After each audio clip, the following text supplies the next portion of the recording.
All right, looking for some help troubleshooting my Type 4 here. No one vacuum leaks. We've checked everything out. The carbs are balanced, like bench set up correctly. They're Solexes from CB. They're new. They're all the right gaps and everything. On here's the symptoms. So go ahead, Chris, start it. So it'll idle just barely at like 600 RPM. So we'll adjust it, give it a little throttle,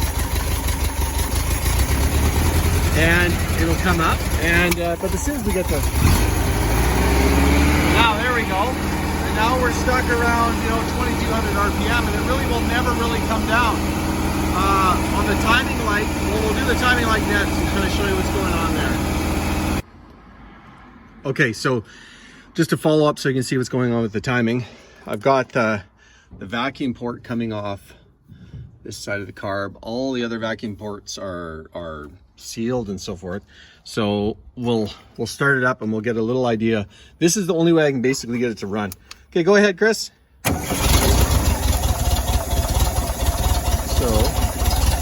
So right now it's like 6 after degrees. Like that's not the right timing at all. Watch when I'll rev it up.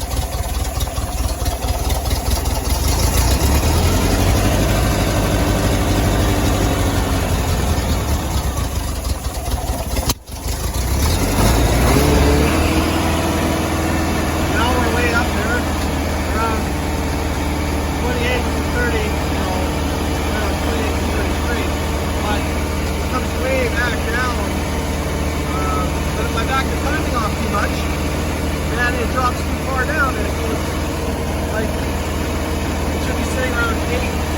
This is a single vacuum, then it's distributed. And then we're undistributed right there.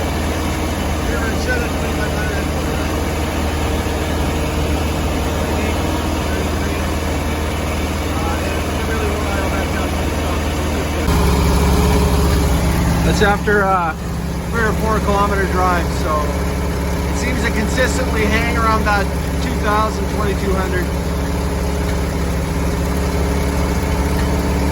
And if I lower the idle off of any of the carb stops, it'll die because it seems like the timing falls too much. That's the story. Any ideas or help? Appreciate it. Thank you.